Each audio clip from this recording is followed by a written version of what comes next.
although there were definitely some surprises in this issue. But what a great way to wrap up this first half. I really enjoyed it. I know a lot of people were maybe a little disappointed that there weren't some more major character deaths, but boy, I don't know. I felt like there was plenty of death to go around in this episode. Sure, it wasn't a main character, but that's okay. Yeah. No, I agree. And I got to mention the fact that you kind of doomed Heath in our last episode when you said he was your favorite. He didn't die, but boy, his leg must have heard you. Oh, he came so close. I know. I was like, oh no, what did I do? That was great. So I guess let's go ahead and kick into our top three. Let's just jump into it right away. It was an exciting episode. I'm excited to talk about this. So you go first. Give me your number three. Okay. I put tension as my number three. Tension, because you know how I felt when last issue when I said that, I was terrified to turn the page when Denise was taking off Holly's like little hood. Yeah. That's how I felt like almost the whole entire issue. I was, my stomach was in knots and I was so, scared for everybody. And I mean, we had zombie bites and we had limbs and bodies being torn apart and headshots. And whoa, it was that's amazing. In the first like 3 pages that we got the zombie bites, the headshot, and somebody being blown up pretty much in the first 3 pages, which is pretty impressive. Yeah. Or actually, I take it back. First 2 pages. That's the case. So. Good stuff. And I felt like with this issue, we kind of got all of the best elements that make The Walking Dead The Walking Dead. You got the tension, like you mentioned. You get zombie action, not much. You get some human on zombie action, not much, but a little bit. But you've got humor, you've got violence, you've got so many different elements. So I love those tender moments. They're in this as well. So that's really, tension. Good one. I like it. Yeah. I thought it was a good way to kind of end the little midway point. We had the first few issues where we had a lot of character development and this and that. And this was just almost pure action and everything. It was great. Excellent. Yeah, cool. All right, my number 3. I'm not going as esoteric as you are. I'm not going with tension. I'm just going with Ninja Jesus. That's a good one. that one, I'd say 2 scenes, but really the one scene with Jesus tossing back that grenade. I had to kind of go back and forth on that a little, like, wait, what just happened there? So he's flying through the air, catches a grenade, lands, and then manages to throw it back over the wall and blow a dude in half. All with the ease of whatever it is he did before. And I know I've been reading some speculation on his previous occupation. Some people speculating that he was a stuntman, or what is the other one I read? We have that in an email, I think, coming up. Oh, maybe. Okay, so I'll leave that there. But that was just awesome. And then even later on when he looks over and he sees, what does he say? Like, what the hell or the hell? When he sees Dwight shooting all those guys. Jesus got some good moments, and he definitely... this issue, we get to see why Jesus, for me at least, is becoming a massive fan favorite. I mean, I love this guy. I think he's just, in a way, I'm getting worried that maybe he's a little too Daryl Dixon for my tastes. He seems to be able to do everything easily with no stress, but I love me some Jesus. He's awesome. Mm-hmm. So. I'm hoping we get a little more backstory on him. I think that'll make him feel more like a real person. Right now, he's too perfect for me. I mean, he's hot and he's a ninja and he can fight and do all this. Yeah. And, has he made a mistake yet? I'm not even sure. So I think with a little backstory, it would help that. It would. You're absolutely right. I mean, we really don't know anything about him, but just that one page of him catching a grenade and throwing it back. I just love it. Yeah. So that's my number 3. I had to go with it. And I just want to predicate all these things. I had a very difficult time choosing my top 3. This issue is packed full of so many great little moments and so many great feels that it was just like, how do I pick 3? And I mean, I did, I'll let our listeners in. I did ask Grace. I go, hey, maybe we should do a top 5, and she talked me down back to the top 3. So, I do have a lot of notes, though. I think we'll probably go on with notes afterwards for sure. So we'll expound and expand on these things a little bit later. Okay. Well, my number 2, I put Dwight. Yeah. Talk about fan favorites. I don't know. I'm really beginning to enjoy his character, and I'm finding him really interesting because you don't quite know where his loyalties lie, which we'll get into more in the listener feedback. Yeah. But, I was kind of so caught up in the story that I had momentarily forgotten that Dwight was like possibly even on Rick's side. There he was all calm and cool and collected while like Gary's friends, the rest of the Saviors, were freaking out. And he's there putting in eye drops and whatnot and trying to give the guys pointers on throwing grenades. And then he's like, you know what? Fuck that. never mind. And he blam, blam, blam. I was like, oh, man, And I actually felt bad for the other Saviors, but at the same time, I was like, go Dwight, Yeah, that was a very cool moment for sure. I mean, fun moment. The thing with Dwight, I got to say, I've of course, he was that initial baddie of the Saviors where we absolutely hated the guy. I mean, he took out Abraham, so we have this absolute hatred of this weird, melty-faced Dwight. There are all these suggestions and rumors about what was up with his face. How did that happen? I mean, there had to be a story. And then what was really cool was we got to see how that happened. Not through him, but through somebody else and as a proxy with the whole face ironing and the thing about his wife and what happened with Negan. And at that point, he suddenly became, he's somewhat sympathetic. You then switch over to him, that one issue where all of a sudden you see him there at the Kingdom and you're like, what the hell? That's melty-faced white guy. That's insane. His loyalties had been questioned. And to see him in this issue finally kind of putting his money where his mouth is, it's like, no, this is the real deal. I'm here. I mean, he just killed, 4 people quickly and turning to Jesus like, what, have you forgotten? I'm part of you guys. Give me a break. I loved it. And the reason why I'm going so much on this right now is he was my number 2 as well. So. Oh, okay. Yeah, it was so easy to hate him in the beginning because, he took out Abraham, and who was a huge, huge favorite. And to be able to see the other side of him and his motivations to question even what his motivations are is just really enjoyable. Well, he looks like a villain. I mean, let's be honest. I mean, with the melted face and the eye drops. I mean, he's like a classic Bond villain. Like, ooh, look, he's got that weird quirk, and he's got to put the drops in his eye. Dwight is just becoming fantastic, and he kind of came into his own on this issue. So, welcome to the family, Dwight. Yeah, I can't wait to see what they're going to do with him. Fun. I gotta say, I'm beginning to have my suspicions. No. I know we save predictions for a little bit later, but I'm just gonna throw one little thing out there. I want to see at the end of this arc, I want to see him back together with his wife and folded into the group. I want him part of the group and with his wife. I want a happily ever after for Dwight. I really do. I said it. There you go. Do you think Sherry is her name, right? Do you think she deserves him? I mean, not that he's some wonderful guy, but when we saw Mark being ironed, his girlfriend, Amber, I think it is, Negan was like, is this the choice you want to make? And she said yes. And then he went and ironed Mark's face. So I am assuming that Sherry, chose, she chose to stay with Negan. And I don't want to see that. I'm sorry. All right. Well, no, fair enough. I don't know. I feel sympathetic towards these women in Negan's harem, as it were.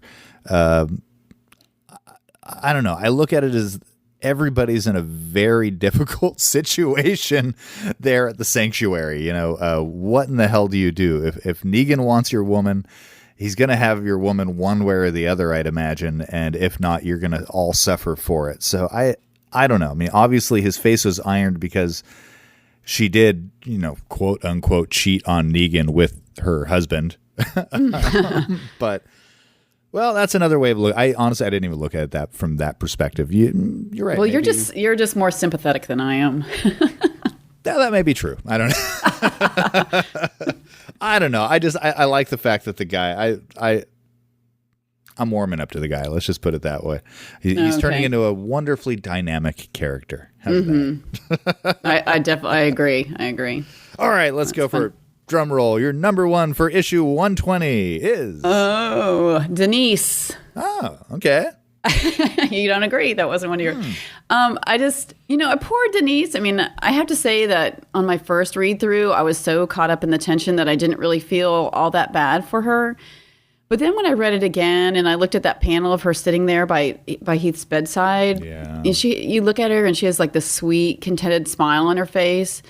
And it just kind of hit me, and then you see her a couple panels later looking so feverish and sad. And I don't know. I think not many characters should go out a hero, but I'm kind of glad she's getting the opportunity to do so. Maybe because she's like a secondary like character, and they always have a special place in my heart. I don't know why. Sure.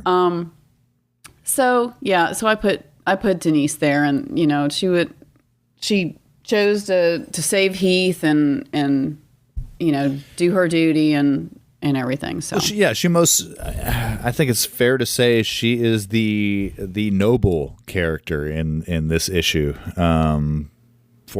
She is ultimately sacrificing her own life to save Heath's, and what's not to love about that? I mean, absolutely. And I am looking right now at that picture of her by Heath's bedside. She's obviously so happy, and she just says, Heath's going to live. It is very sweet, and even the fact that she did say, I need both of my arms to save Heath, so no, don't cut one of them off. Very noble. I think that's great. Okay, I mean, with, Denise, sad. And I hate the fact that she is going to die. I mean, I think there's no two ways around that, right? She's bitten. She had a big chunk of her arm taken out by Holly. She's going to die, but Heath no doubt in my mind. So, yeah. I don't know. That's gonna be. I don't know. That's gonna be one of those bummer deaths. I wonder if it's gonna be sort of a Michonne Morgan sort of a situation where poor Heath has to stand over his lady love while she dies, and he's gonna have to be the one to take her out. I don't.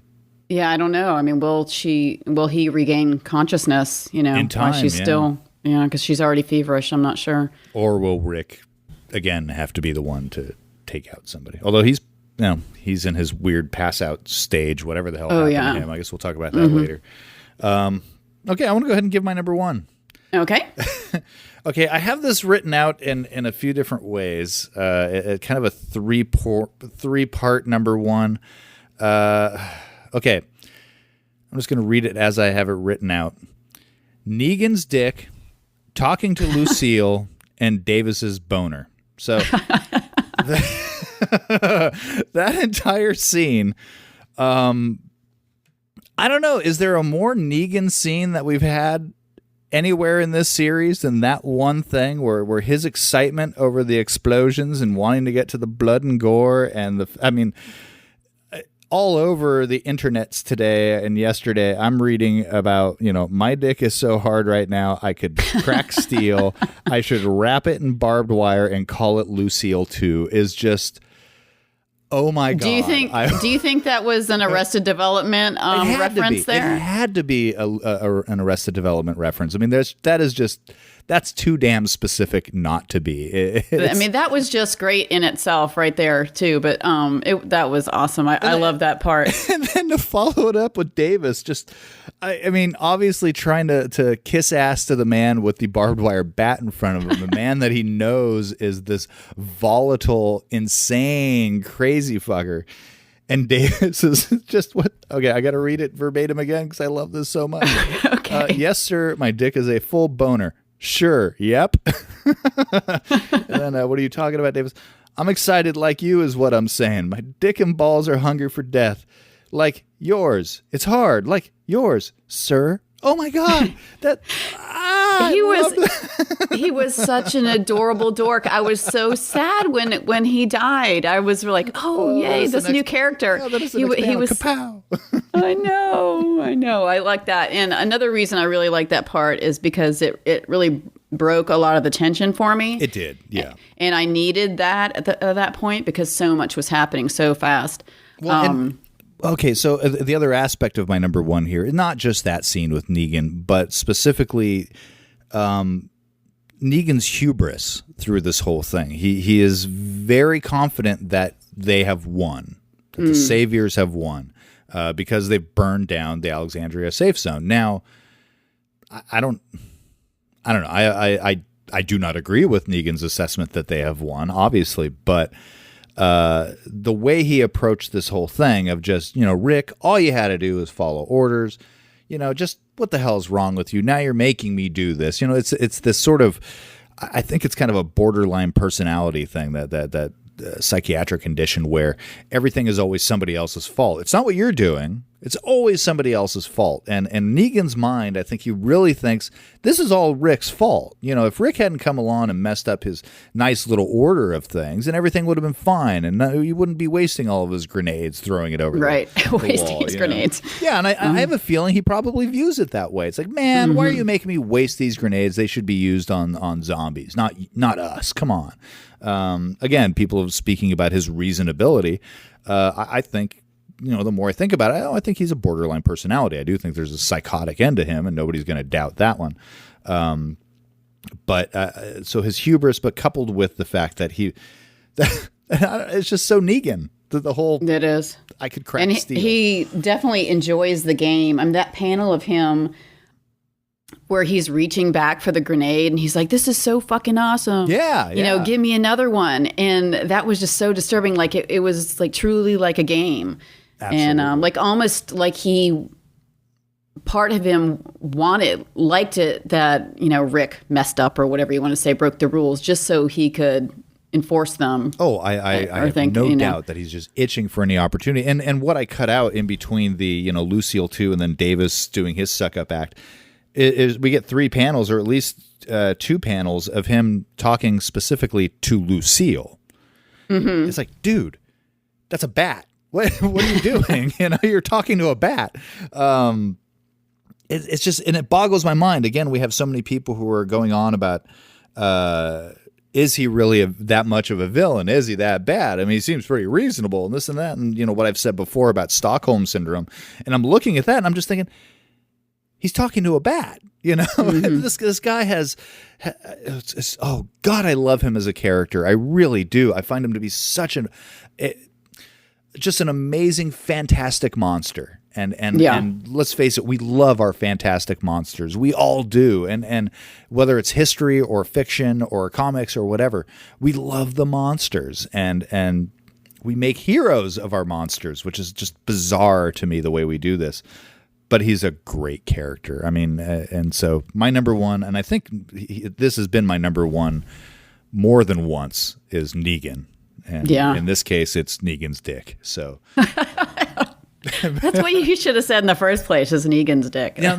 Really, and that's, kudos to Robert Kirkman for making me say a sentence I never thought I would say in my life, which is, my number one is Negan's dick. Awesome. That's great. What a way to end the top 3. I like it. You're welcome. So, I mean, okay, so we've gone over our top 3 now, but I mean, there's so many amazing parts of this issue that I would be remiss if we did not dig into a little bit deeper than we maybe normally would, specifically in honor of the fact that this does close out that first arc of All Out War. Overall, now before we get into the whole overall log, let's still dig into the individual things. One quick thing I want to point out. Did you notice the name of the truck? The Bust-A-Move truck? Oh, yeah. Bust-A-Move. That's one of my notes, yeah. It's right there. That was great. I got such a kick out of that. And I don't know where Kirkman is coming up with these sound noises. Bracoom? How does a grenade sound like Bracoom? I don't know. I have no idea. And then I see Crackoom and Spack. That's machine gun fire. Pacow and Kaboom. I mean, I don't know. It is very Adam West Batman right there. I loved it. So that I got a kick out of. We can't let this episode go without mentioning Maggie. Maggie to the rescue. Absolutely. Yeah. I mean, I want to say I did have a slight problem with the fact that she left the hilltop thinking it wasn't safe, when it seems like that probably should have been like one of the safest places to be, seeing that all the hilltoppers minus Jesus left the war, so Negan wouldn't really have a reason to retaliate against them. But I still, I kind of overlooked that, and I thought that was great. And what I really like too is seeing Cal there, because that's kind of maybe one of the first panels you see is them behind the buildings with their guns and Cal's up front. And I don't know why I want to like Cal as many times as he has turned his back on Rick's group and the hilltop and everything. I love that you brought that up. I'm sorry, because that was my first thought as well. When I turned that page and I saw Cal, my first thought was like, wait, what's Cal doing? I got really excited because I realized, oh my God, the hilltop showed up, Yeah, and maybe it was sort of like relief, a sense of relief. Yeah, was part of it. Like, he came to his senses. That's kind of how I felt. It was like, oh, he realized. Now I got in defense of Maggie, she didn't have the information that they all had at the Alexandria safe zone that Ezekiel lost and about, Rick won. She didn't know about all the outpost things going on. So I think maybe her thoughts about leaving the hilltop had more to do with a lack of confidence in Gregory, because obviously she is now in charge, as it's pretty much stated. And the only information she would have had would have come from Cal and everybody who chickened out and ran away. So from her perspective, that's all she saw was, oh my God, the hilltop bailed, leaving Rick and the kingdom. I better go back to Alexandria because at least she knows people there. Exactly. And I'm thinking that's why she went there. I know I have read some of the things online about people saying, well, that's just convenient that she showed up when she showed up. I don't think yes, it's convenient, of course, but I think there is a reason why she came, and she did want the security of knowing people who are competent being around her. And I think she did probably feel at the hilltop she was surrounded by incompetence. So that's my take on it. But it was such a pleasure to see her. It was. And what helped me with the scene was the fact that Negan was sort of already retreating when they came. Yeah. It's not like they out and out saved them, like what happened before, when Negan had some of them at gunpoint, several issues ago. But while we're on Maggie, I have to say what I really loved was Maggie's baby bump. And you could, the fact that you could see it and just that. Yeah. And her little t-shirt's kind of riding up because her belly's a little bit too big to, but she just looked like the ultimate mother hen, she's doing this and she's so protective of, her community and her kids. And I don't know, I just like that picture where you could see her and she was obviously starting to show. I thought that was, I'm looking at her right now. So I didn't awesome. notice that. I did not notice that until you just said it, and you're bang on right. Look at that. That is just the most freaking adorable thing I've ever seen. I love me some Maggie. That's great. But she looks tough. It's tough and adorable. She does, yeah. Well, okay. Here's a little personal thing. Mrs. Blog, when she was pregnant with my youngest daughter, and who I think she went into labor, I want to say Saturday or Sunday, but the Friday previous to that, she was still working. And she is in construction, not generally in construction. She's on the project management side of it, but she was on a job site with a hard hat, construction boots, and safety glasses the day or two before she gave birth. So here she was, 9 months pregnant, out to there, and showing up on a construction site. And to me, that is yeah, that's my wife. the ultimate woman. That's really great. She's an amazing woman. And I look at Maggie here in this picture. Of course, wonderfully enough, my oldest daughter is named Maggie as well. So I do have an affinity towards Maggie. And for longtime listeners of the Walking Dead cast, you've heard her on this show, my little Maggie. Right. Could not be prouder. So I do love the fact that they have made Maggie Green, or Maggie Ree. I don't know if she took Glenn's last name. A bit of a badass right now. And you're right, to see her standing there with a bit of a baby bump holding this massive automatic weapon exactly is pretty damn cool. So here's to the tough ass ladies of The Walking Dead. Cheers. That was great. So what else we have? I mean, God, there's so much in this issue.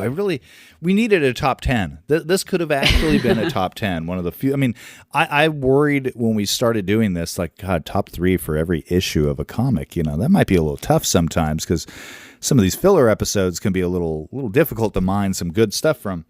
This one gave us just too much. Michonne and Ezekiel, they get a brief moment. Mm-hmm. Ezekiel trying to protect Michonne. Michonne saying, "No, we got to rescue people." You know, she's action Michonne, you know, as we've heard recently, Mish Awesome.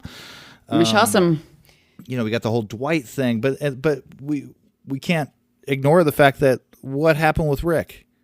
What happened with Rick? He passed out again. The fainting, yeah. The fainting. How many times is this guy going to pass out in this series?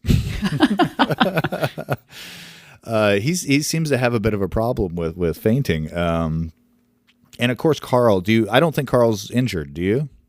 No, I didn't. I don't think so. I think so. Rick was just being like the overprotective parent, you know, like any of us would do. I know that one.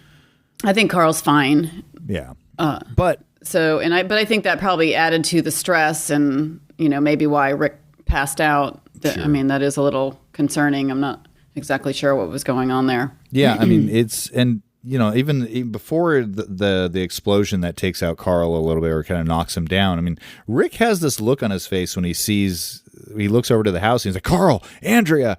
He's got this crazed look on his face, which is just kind of wild, you know. And then the bracoom and kaboom, screaming Carl again. And the last time we saw him screaming Carl like that was when Carl got his face blown apart, you know. But my question for Carl is then going to be, you know, he is now in a room with him and an unconscious Heath and a very sweaty, recently bit Dr. Cloyd. So exactly. And Rick is passed out. So I don't know what's going to happen with all of that. I'm hoping Andrea does not go too far, because that's not a good situation right there. No, hopefully they just drag him right in there. Oh, and then there'll be an unconscious Rick, an unconscious Heath, and Carl in there with Dr. Cloyd. So we'll see what happens with that. But I don't know. I've been beside myself with how excited I've been about this issue. That there was just so much that happened here, and I felt like it really was a very fine and well laid out capper to the previous 5 issues that have happened, you know. Mm-hmm. That, although I know some people have been bloodthirsty for more death, I have really appreciated this entire arc, and I thought it's been handled really well, well paced out, and kind of believable in many ways. You know, you started off with the preemptive, I don't want to say attack, but sort of attack on the sanctuary, followed then by the individual attacks on the outposts, retreating back to the Alexandria safe zone, and then having a predictable Negan reaction of then attacking the Alexandria safe zone, you know. And by predictable, I don't mean that negatively. I mean that as Rick and company figured that would be what would happen. They didn't exactly. I don't know if they obviously didn't have time to prepare, because he showed up a little faster than I think they thought they would. And I got to say, probably a little faster than would seem plausible, considering, like, how did they clear out all those zombies that quickly? But whatever. I'm not going to get hung up on those little things. I just, and to have Maggie, again, in this arc, we had Maggie sticking up for everything against Gregory, punching him, now obviously taking control of the hilltop, and showing up. That was just so cool. And I love that she mentioned Sophia's there with her. Yes. We haven't seen her, but Sophia's there. So we're going to at least get to see a Sophia Carl moment in very soon. And I'm come on, who doesn't love the idea of a Carl Sophia thing? We all love that, you know. Yeah, we do. Yeah, we do. They were sweet together. What are your thoughts on the whole arc? I'm really enjoying it. You know, like I said earlier, I just think the pacing of it all has been great, because, you know, leading up to this midway point, you know, we've had all the character development that I really love, and some of the slower issues, and then, you know, bang, we have this one with, you know, all the action, and, you know, my mouth was just hanging open, and I was, you know, terrified to turn the pages. And for me, it's been just right. Occasionally I do get bloodthirsty and I want, let's kill them all. Start with a fresh cast, cast of characters. I won't deny that, but sure. I kind of liked that there wasn't like a major character death because I was expecting one. Sure, okay. And so for me, that was kind of a surprise that there wasn't one. And, I like to be surprised. So it's working for me. Excellent. Yeah, I'm kind of with you on that. I do like the idea of turnover, I guess, is a way that you can look at it. Within reason, I still do love our core group of characters. And I know in the last episode we did discuss some people kind of feeling frustrated that we don't have much development on some of the secondary characters. Although, going over this issue, I'm kind of laughing, thinking, no, I feel like we have a lot of development for some of these people. I mean, we mentioned Dwight, and we don't know everything about his backstory, but we know a little bit. Jesus, I think, is the biggest question mark, but he's so damn likable. It's like, whatever. Negan is just, I don't think there's any difference in Negan one day. I mean, he's just Negan. That guy's just, but I think we do have a lot of secondary characters that are fleshed out. We feel for Denise. We're feeling for Heath right now. Aaron was nowhere to be seen in this one, but that's fine. And you can't cram everybody into 24 pages. 20 pages, 24 pages, however many it is. I thought this particular issue and the arc as a whole, and if you think about the arc, we've covered almost everybody in one way or another, and we got all of Ezekiel's backstory. Mm-hmm. We got a lot of stuff. I've been really pleased with this, and I will admit there were many periods leading up to, say, issue 100 where I felt like we were spinning our wheels in the Alexandria safe zone. That was feeling like, what's going on? And then afterwards, after 100 and the whole Glenn thing, and then, of course, the volume, the march to war, some of it felt like wheel spinning. Some of it felt like, okay, where are we going with this? And this one's it's doing it for me. I'm loving it. I think this is great. We've got a phenomenal villain. We've got great character development. We've got action and war, and we were able to get some zombies in, especially surrounding the sanctuary. And one thing we did not mention in the last episode, but I want to mention now, is Holly biting Dr. Cloyd the first character that we've known who has turned and then attacked another character that we know. Right. Yeah, the closest I think we had before that was Sean, and he doesn't really count because we didn't know him alive. Exactly. And for those of you wondering, wait, Sean, who the hell? Sean Green, Sean Green, son, yeah, who was in the barn, who then attacked, I don't know, Lacey or Arnold, I think one of the other Green kids we siblings didn't get to know. Exactly. And I think you're right. I think that was the one and only time, and we didn't know Sean, but Holly is the first character to turn and attack. And holy crap, you're 119 issues in, 120 now, but 119 when that happened, and it was the first. So kudos to Robert Kirkman. He actually managed to make it, something new, and I'm impressed with that. It's Yeah, I think this is All Out War. I think is going to read really well as a complete arc, and I have to say it's gotten me excited about The Walking Dead again because after issue 100, I know there was, and I don't think it was all Glenn's death. I really don't, because I think the March to War, there was a period where I just wasn't as excited about it, and I didn't feel the story was quite as good. But I really think he picked it up here with this arc, and it's totally working for me. Okay, I want to ask this. I don't know if it's an appropriate question or not, but I want to ask it anyway. Do you kind of think sometimes, like with Robert Kirkman's attention to the TV show, that occasionally the comic lags in those times, or maybe I feel bad about saying that, but I do feel like maybe in that section that we're talking about between 100 and now, and I feel like 100 was.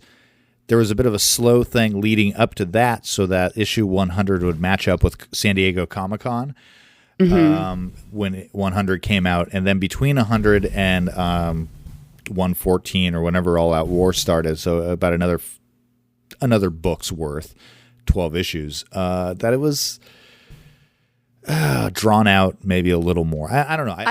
I don't think it's the TV show. No. What I think it is the unnatural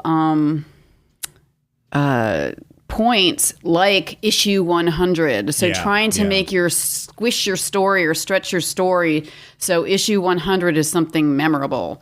I really think that's what it is. At times where it's a little forced. Slow or forced. Yeah. And that's the sense I got, was that sometimes it's just some things felt a little forced and crammed in. And I know, the way that this series is set up is we do get these 6-issue arcs, then doled out into volumes, and then the 2 arcs are then doled out into the books for the 12-story arc. And I love that in terms of the books, because that's what I collect, the individual issues and then the 12-issue books. Mm-hmm. And they are cohesive when you read them that way, and I do like to read them that way. But, I had my qualms with the March to War and whatever the arc was that came before that. I don't remember what they called it. What was the arc that came before that? Do you remember? I can look real quick, okay. But I don't remember But the one before that seemed to be dragging its heels a little bit in anticipation of this. And it was what comes after. What comes after, okay.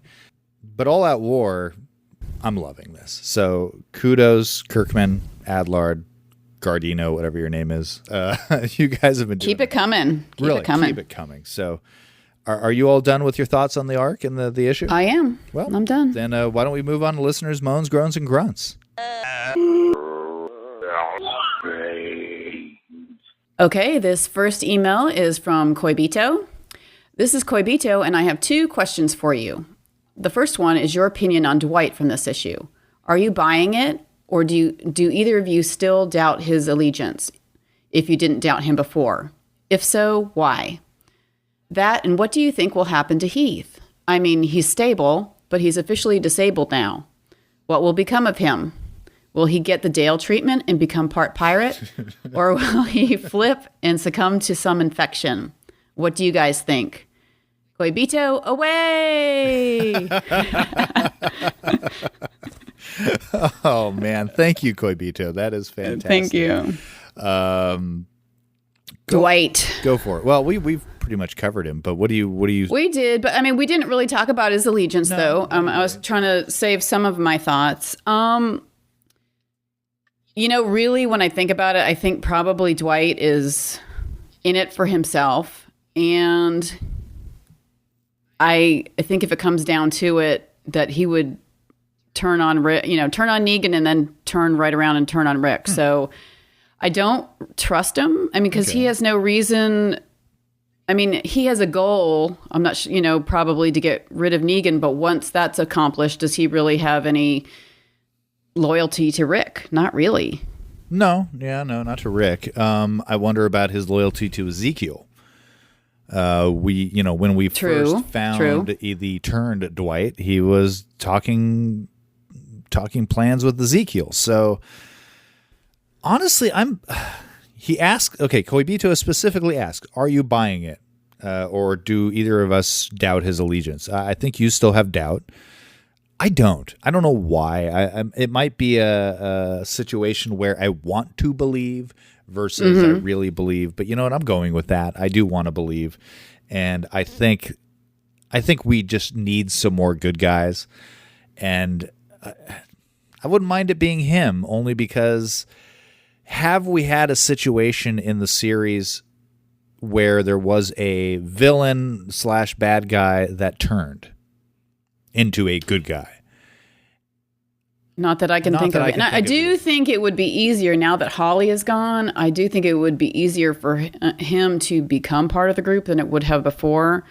Oh, because of Abraham. Because of Abraham. Rosita's might have a problem with that as well. Oh, Rosita. But maybe if she not. survives. And she Eugene might not survive. I mean, he did. He was. Oh, Eugene. Wasn't okay. Back. Eugene's the one. Yeah, Eugene's the one that bit down on his nut. Yeah, and that's exactly what I was gonna. I guess this is welcome to Under the Comic Covers Dick Edition. But it was Eugene that chomped down on Dwight's nether regions. So Eugene might have a problem with it, but I don't know. I want to believe. I want to believe in Dwight. So okay. Now, as far as let's move on to Heath. The second question. What do I think is going to happen with Heath? Man, I don't know. His job as runner is over. Right. Do I think he's going to succumb to a secondary infection or something else? Yeah, possibly, especially once the doctor is dead, because she doesn't have that long. Is there another doctor in the house that we can think of? Well, the Hilltop doctor. Is there a Hilltop doctor? There is. With with a C name, Carson, I think. Okay. Cool. I'm thinking Heath's going to be okay. I'm hoping Denise's sacrifice won't be for naught. I'm guessing wheelchair for Heath. I can't do peg leg. I don't think he's going to be able to do peg leg because it's above the knee. It was a pretty high amputation. Yeah. Okay. So I don't know. We wish Heath well. I think we could leave it at that. I'm pulling for Heath. He's going to be fine. Okay, cool. There we go. There's our answer. I'm going to say it again just because I think it's great, but Coibito away! There you go, dude. You got it. So I know you're looking forward to that one. So you got it. Thanks, Coibito. Thank you so much. So, okay. Next email from George D. Hey, Mr. Blog and Grace. Wow, what an intense issue. The panel when Heath has his leg blown off really made me step away for a second to try and understand what had just happened. It'll be very interesting to see how both the group and Heath deal with his new disability. I hate to say this, but I feel this first part of the arc was a bit underwhelming in terms of deaths. It's a no-brainer Denise is a goner, but for a mid-arc finale, the death toll so far has been surprisingly low. Nonetheless, it was one of my favorite issues. Seeing Denise refuse to have her arm amputated so that she could save Heath was heartbreaking. That's the development before there's the development before death we all know and love. Another thing I thought was strange is that we surprisingly only saw a few characters in this issue. Hopefully in the subsequent ones we can see how this whole assault affected people like Aaron, Nicholas's family, etc., but I guess you can only fit in so much in 20 pages. Glad to see Olivia made it through this issue, though. Yay, Olivia! How do you think the group will deal with the loss of the Alexandria safe zone? Will Denise's fever visibly setting in? With Denise's fever visibly setting in, will the people in the infirmary be able to handle both Heath's emotional and physical damage from losing both his legs, and soon Denise? And, both his leg. Oh, you're right. I'm sorry. And what was the deal with Rick collapsing like that? Thanks, George. First of all, my apologies for stumbling through your email like that. I think we answered almost everything as far as Heath's disability. We just talked about that. We didn't really touch on the other characters that we didn't see, so I am interested to see who is going to be still alive, come next issue, because there are a lot of houses that went up in flames. Yeah. Like you mentioned, we hadn't seen Aaron. Okay, and we also hadn't seen Nicholas or his wife Paula or his son Mikey, and then there's a couple other named characters. We have like Barbara and Aaron, and then probably about 35 other people. Wait, who the hell's Barbara? Barbara is she's Olivia's friend. I don't know. We saw her a million years ago. She's just one of the random named Alexandrians. Okay, I'm gonna go ahead and give my impression of what I think all the other characters are doing during all this. Holy fuck, what was that? Ah, shit. Oh, God. Run. There you go. There's my impression of what everybody else was doing in this issue of like, ah. And did they make it through that? I don't know. I'm interested to see. Yeah, we're going to have some, somebody's going to say, oh my God, Barbara didn't make it. And I'm going to go, who the hell was Tears. Barbara? You're still going to be like, who's Barbara? Who's Barbara? I have no idea. Let's see, Gladys. I get.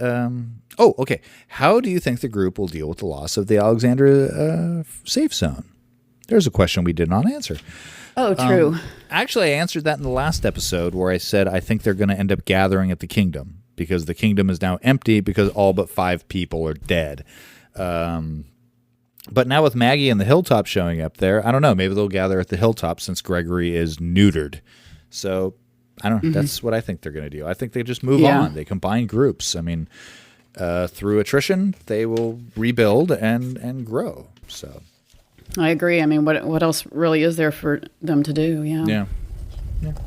So, okay. Should we move on to the next one? Moving right along. Okay. The next one is from Sam Monroe. Kirkman has been saying for a while that The Walking Dead was going to run for 300 issues. But a recent letter hacks revealed that he isn't confident he can tell the story he wants to tell in that amount of time, even throwing out 500 as a number. He said he'd only do it if he could make the book just as good and put as much enthusiasm into it. What do you think? Then he goes on to say, personally, I think this is way too much Walking Dead, even if the quality of the story is maintained, which I don't think it will be, to be perfectly honest. I don't think I'd be able to maintain my interest that long, despite how much I currently love the series. I'm not ready for 40 years of The Walking Dead, and I don't even think zombies are going to be that popular in 2053. Just thought I'd give my thoughts, and I'd like to hear yours. Okay. Thanks, Sam. I have to say I kind of agree with Sam. I think 500 is, I mean, it's already been going 10 years and we're, only a little past issue 100. Yeah. I honestly, I think Kirkman was probably just talking out of his ass at that point. Seriously, I don't know. Confident he can't tell the story he wants to in 300 issues. I mean, I don't know. I have my questions as to whether or not he really has any clue what story he's even telling at this point beyond what his initial thing was, which was the idea that what happens at the end of a zombie movie? How do they continue on? Well, he's showing us that, and it's pretty great. And I think we're on the verge of a burgeoning new society and a burgeoning new civilization, which I think is great. Can he make it to 500? Maybe. I don't know. Why not? How many issues does Spider-Man I'm have? a big fan. I don't know, but I'm just a big fan of wrapping it up while you're still hot, kind of. Instead of waiting until it piddles out. Now, you and I are both, through previous conversations, I know you and I are both big fans of those 40 or 60 or 20 issue arcs, that just end of a comic series. And I love that too. I really do. This is a different story. And at the back of each book, each 12-issue hardcover collection, I love that it always says the continuing story of zombie survival or something to that. Not exact, but it is the continuing story. I'm okay with it. I doubt that it'll really go to 500 issues and going to 2053.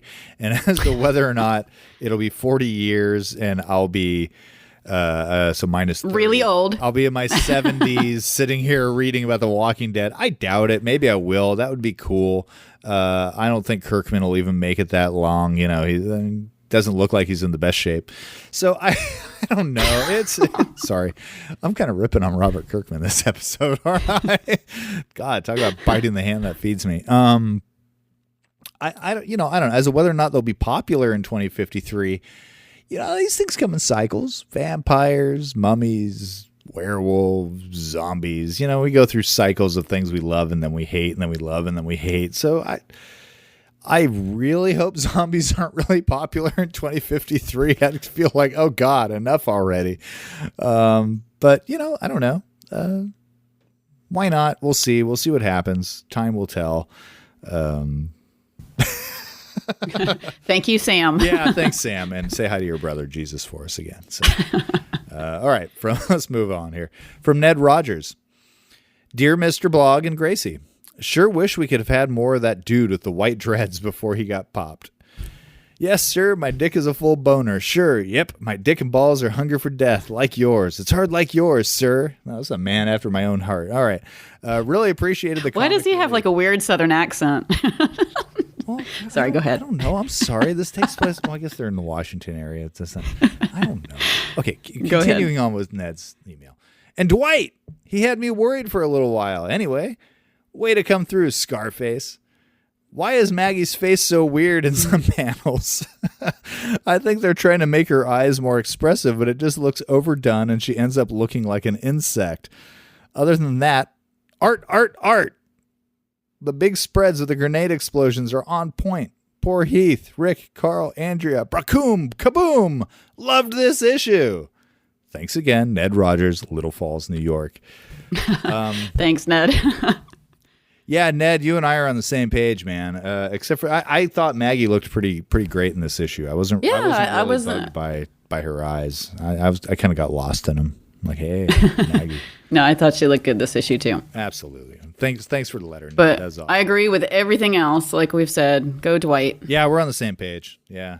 And Davis, his name was Davis. Absolutely. Poor Dave. Rest in peace. And I read somewhere Davis. else somebody said like, oh, that was just the young Ezekiel.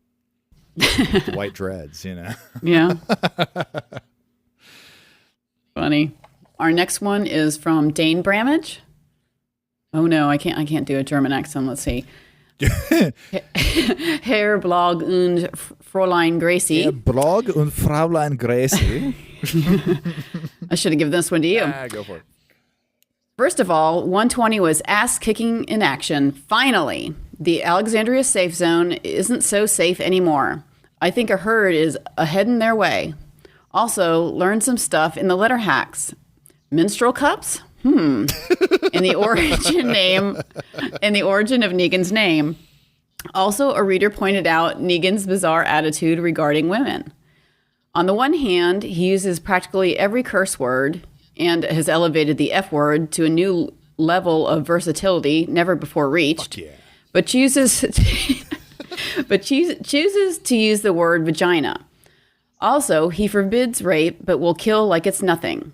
I think he grew up without a father, and his mother was either a drunk or an addict who prostituted herself, and Negan grew up with a twisted Madonna horror complex.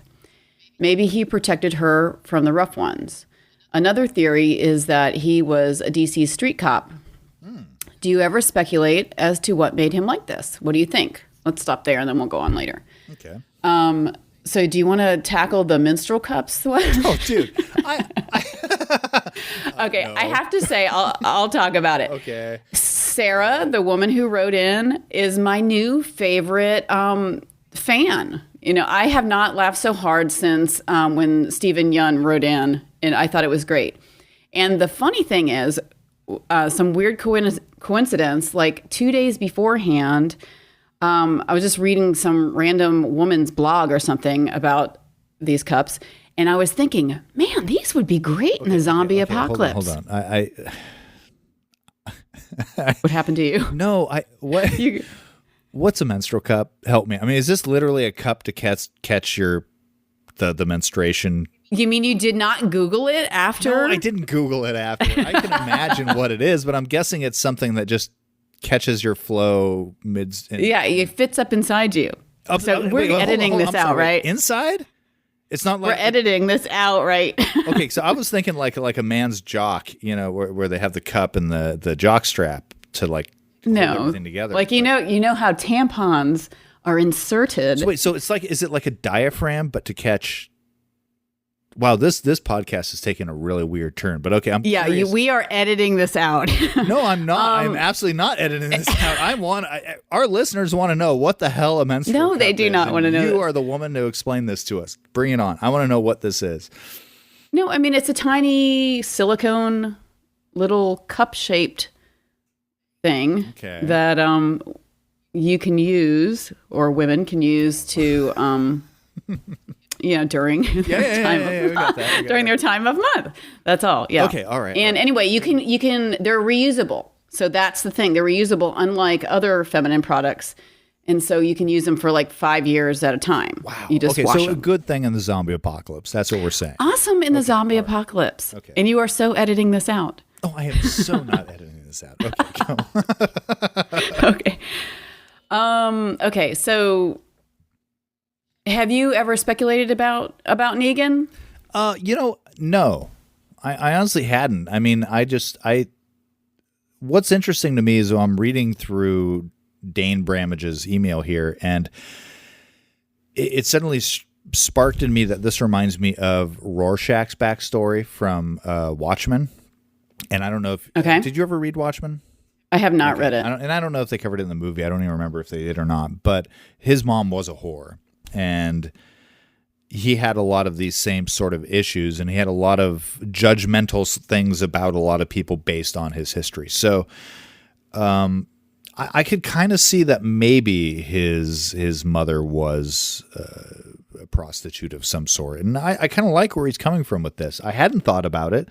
He obviously has a weird relationship when it comes to women. The way he seems to treat them with this amazing amount of almost Victorian era respect, yet at the same time he wants them hanging around in lingerie around him all the time.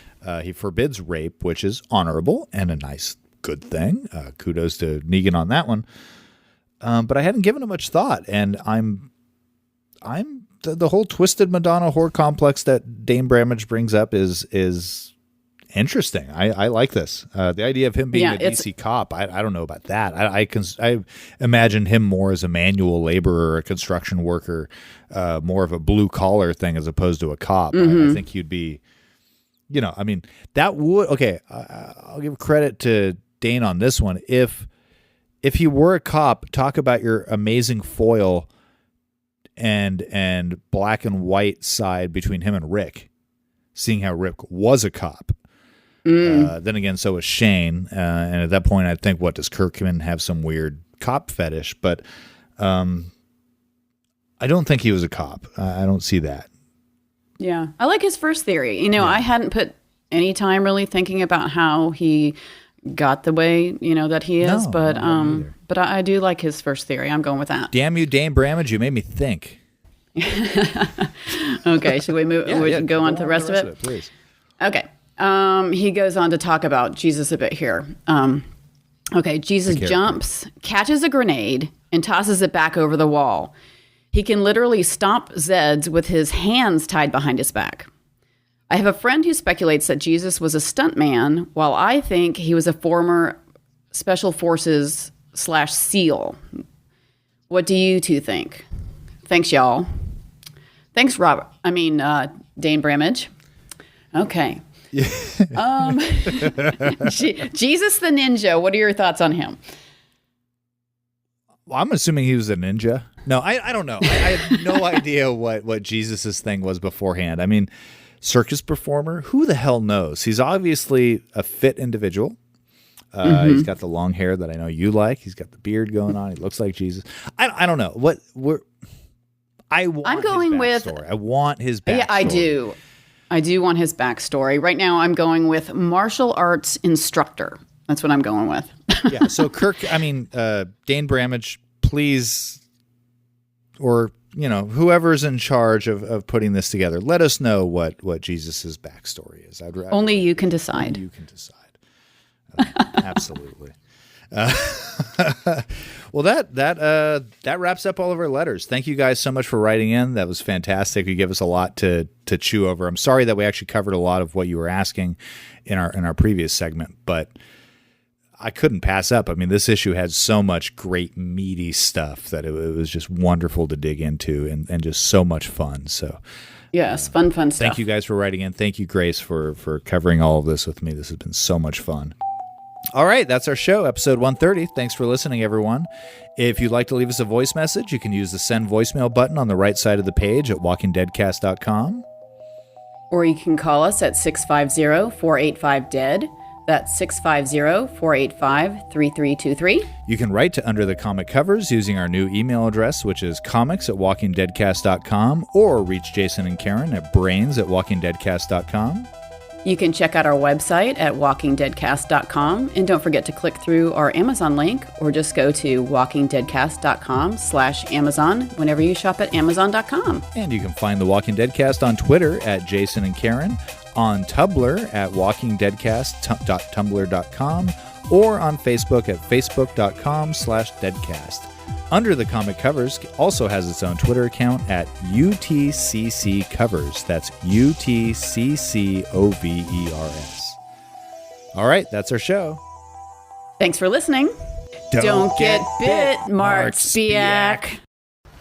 The town of Milton may seem normal at first glance, but the shadows are cursed and the expansive woods surrounding town are forbidden. They call it the Void, and nobody comes back alive. You're headed straight for the Void!